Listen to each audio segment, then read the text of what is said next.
हाँ जी साहब, welcome to my car helpline. कैसे हैं आप लोग? आज की तारीख में जो कार बायर्स हैं उनके मन में बड़ी कन्फ्यूजन है।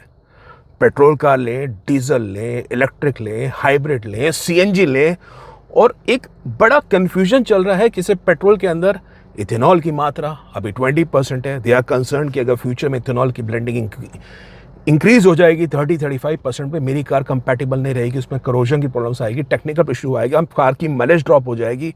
कौन रिस्पॉन्सिबल होगा?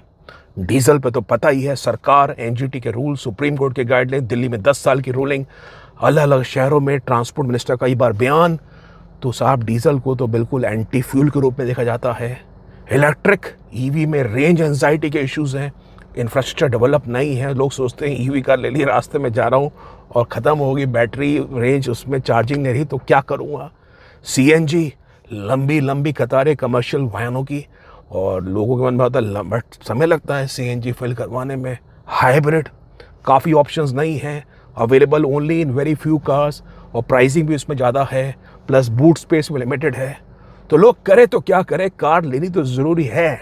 तो उस केस में बता रहा हूँ कौन सी कार आपके लिए ज़रूरी हो सकती है। Petrol, diesel, CNG, EV, hybrid के अंदर ये सारी गाथा को इस वीडियो में संक्षेप में प्रेजेंट करने वाला हूँ।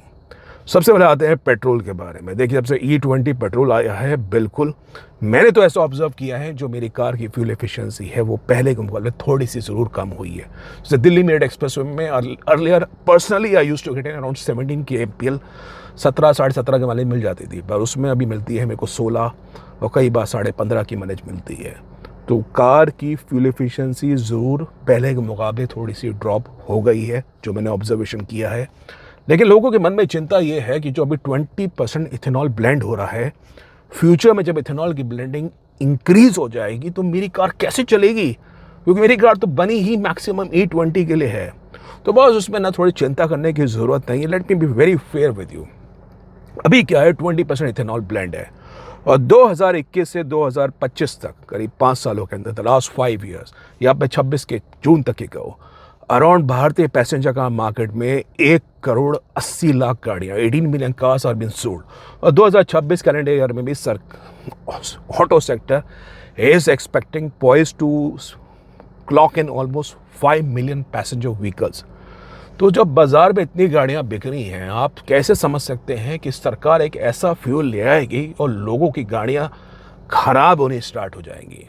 मैं बता रहा हूँ भविष्य में होने क्या वाला है। जैसे अभी वर्तमान पेट्रोल पंप जाते हैं, वहाँ पे आपको मिलता है पेट्रोल, डीजल और स्पीड पेट्रोल वाला।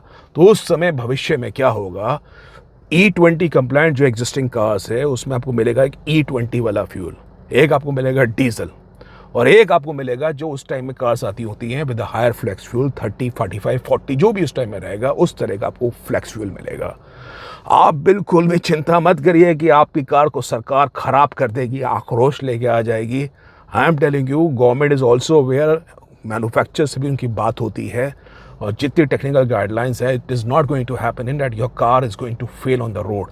लेकिन फिर भी क्योंकि पेट्रोल कार्स की अभी फ्यूल एफिशिएंसी ड्रॉप हो रही है, अगर आपकी रनिंग यूसेज कम है, 500, 600 और मैक्सिमम 700 किलोमीटर, या साल की कहूँ 8-9 हज़ार किलोमीटर तक, तो उस केस में आप पेट्रोल का कंसिडर कर सकते हैं।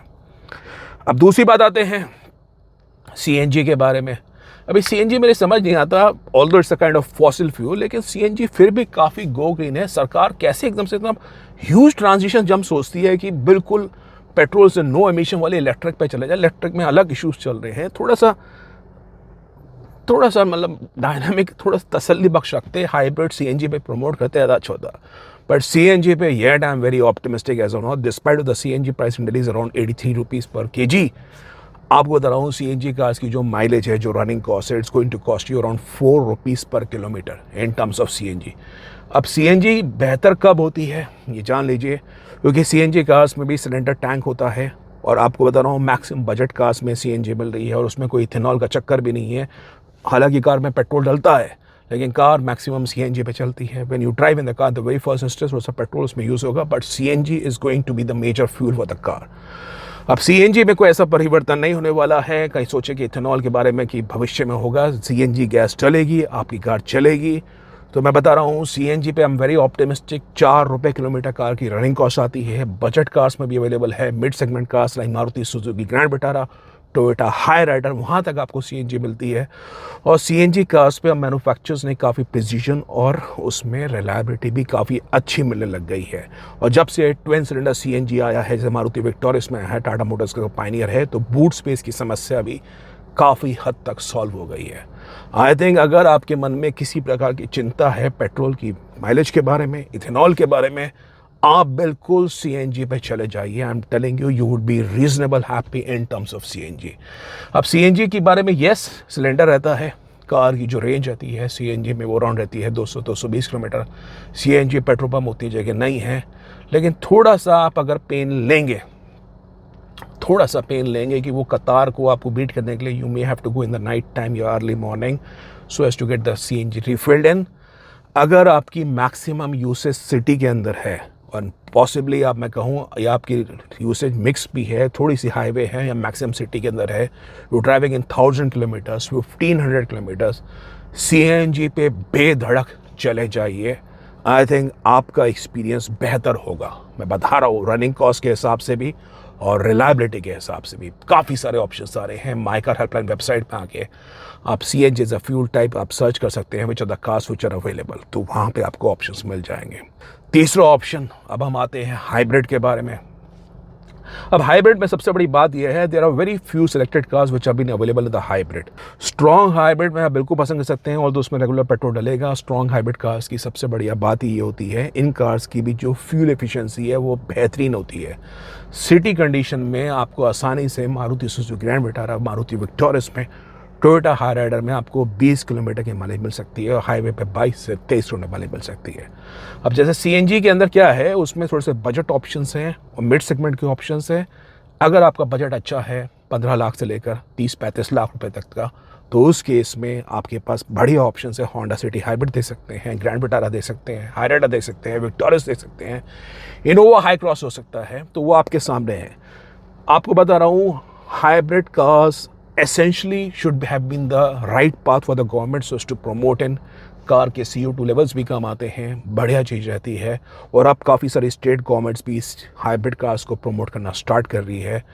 आप चेक कर सकते हैं, आई थिंक दिल्ली में भी कुछ सरकार ने पॉलिसी लेके आई थी, इंप्लीमेंट नहीं हुई है, कि हाइब्रिड कार्स पे रोड टैक्स पे वेवर मिलेगा। But hybrid cars should be on your radar if in case you have a decent budget, you looking so as to relax in left foot, क्योंकि CNG में automatic car के options बहुत limited हैं।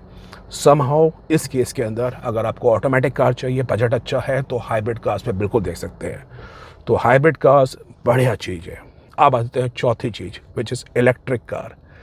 भाई साहब, electric car के अंदर बिल्कुल जो रनिंग कॉस्ट है वो 1 से 1.5 रुपया प्रति किलोमीटर आपकी पड़ेगी अगर आप अपने घर में चार्ज करेंगे। कमर्शियल चार्जर्स पे चार्ज करेंगे तो वहाँ पे रनिंग कॉस्ट आएगी 3 से 3.5 रुपये प्रति किलोमीटर। कमर्शियल चार्जिंग में the prices are higher in the range of 22 से 28 रुपये, कहीं कहीं होता है 25 रुपये रहता है, so as to charge in the car. तो वहाँ पे वो जो पर्पस है थोड़ा डिफाई हो जाता है। लेकिन ईवी की सबसे बढ़िया बात यह है, सरकार भी प्रमोट कर रही है, ज़ीरो रोड टैक्स भी है, रनिंग कॉस्ट भी लोएस्ट है, एमिशंस भी कुछ नहीं है। लेकिन बॉस, ईवी की जो सबसे बड़ी समस्या है वो है रेंज एंजाइटी। रेंज, अगर कार आप कहीं जा रहे हैं, वो चार्जिंग स्टेशन आपने रूट में भी प्लान कर लिया, वो चार्जिंग स्टेशन में कोई मैल फंक्शन है, मैं बता रहा हूँ समस्या हो जाती है अगर रेंज बहुत कम रह गई है। 1-2 बार आपकी कार रास्ते में बंद हो गई ना, जो ईवी का मन में भूत चल रहा है वो निकल जाएगा। तो वो एक बात है। और ईवी के अंदर मैं एक और बात कहना चाहता हूँ, across all type of segment of cars we are having in the Indian passenger car market in terms of reliability, EV में जो इलेक्ट्रॉनिक्स के इशू हैं, जो कभी कभी देखा जाता है कि रेंज तो दिखा रही है पूरी और सडनली रेंज कम भी हो जाती है, कुछ कार्स में ऐसा देखा गया है, जो रिलायबिलिटी वाला पार्ट है वो अभी थोड़ा सा कम है। ईवी में एक सिग्निफिकेंट पुश आएगा the near future, in the next 2 और 3 ईयर्स, जब कार्स की रेंज भी बढ़ जाएगी सॉलिड स्टेट बैटरीज के अंदर और कार की टेक्नोलॉजी में इंप्रूवमेंट आएगा। आई थिंक 2028-29 के बाद, या आपको 2030 would be an ideal time so as to consider an EV. In that time, you would be having multiple options, improved range, improved charging infrastructure, और बढ़िया ऑप्शन के रूप में है। But as a first mover also, अगर आपके मन में ईवी कार लेंगे मैं सोच रहे हैं, थोड़ा सा इन निगल्स को दिमाग में रखिए। और वो एक बात है। और दूसरी बात, कार ऐसी परचेज करिए जिसमें रेंज ज़्यादा कंपनी क्लेम करती हो। जैसे पेट्रोल कार्स में कंपनी बोलती है 25 की माइलेज, कभी उतनी मिलती नहीं है। उसी प्रकार जो ईवी कार्स की रेंज है, वो जो बोलती है हाथी का दिखाने के कुछ और होते हैं, खाने कुछ और होते हैं। तो वो ईवी कार्स की रेंज भी रियल वर्ल्ड में काफ़ी कम आती है। कंसिडरिंग क्लाइमेट जिस हिसाब से है, इतनी गर्मी में एयरकॉन आप ऑन करेंगे, कार की स्पीड पे, कार में कितने लोग बैठे हैं, उन सब से ईवी कार की रेंज काफ़ी कम हो सकती है। तो वो अगला आपके लिए अपडेट है, थोड़ा सा उसमें समझदार बनिए। That is number 4। And number 5 boss, diesel. अभी डीजल के बारे में कहना चाहता हूँ। देखिए, डीजल के बारे में डीपीएफ इश्यूज़ आपने मेरे सुने ही होंगे। रीजनरेशन के बारे में, जिन लोग इस सिटी में हैं, कार में बार बार डीपीएफ के इशू आते थे। हालांकि अभी काफ़ी सारे मैन्युफैक्चरर्स उसमें बटन दे रहे हैं रीजनरेशन के बारे में। लेकिन डीजल कार्स को बिल्कुल ऐसा नहीं ये नकारना है आपको। अगर आप मिड सेगमेंट की कार ले रहे हैं, मिड एसयूवी कार ले रहे हैं, diesel possibly is a good solution for you if in case you're looking for a performance plus slightly lower running cost also. Diesel is good, ideal for highways. अगर आपकी usage है 50, 60, 70% highway में, you are someone who drive once or twice a month on the highway, और आपकी car आप लेके चलते हैं लॉन्ग डिस्टेंस के अंदर, ऐसा नहीं कि आपको सरकार बोल रही है कि डीजल ख़त्म हो गया है। साहब, डीजल ख़त्म नहीं हुआ है। काफ़ी सारे मंत्रिमंडल में भी उन लोगों के पास डीजल एसयूवीज़ हैं। तो डीजल को ऐसा नहीं कि आपको नकारना है। You can still consider going for the diesel अगर आपकी यूसेज हाईवे में है। अगर आप मैक्सिमम सिटी के अंदर है तो डीजल मत जाइए, उस केस में आपके डीपीएफ के इशू आ सकते हैं। और दिल्ली से बाहर के हैं, एनसीआर जोन के, तो बिल्कुल डीजल कंसिडर कर सकते हैं। बट हाईवे में यूसेज हो, वो बता रहा हूँ आपको। डीजल में आप क्रेटा देखिए, सेल्टॉस देखिए, बेहतरीन कार्स है। Harrier is fantastic in diesel. और आपको सियरा हो गई, सफारी हो गई, महिंद्रा की कार्स देखिए, स्कॉर्पियो है। जो मज़ा डीजल में है वो कहीं नहीं है। जो रियल मज़ा है ना, और जो रनिंग कॉस्ट भी कम है, वो एक बात है। तो वो एक बात बता रहा हूँ आपको।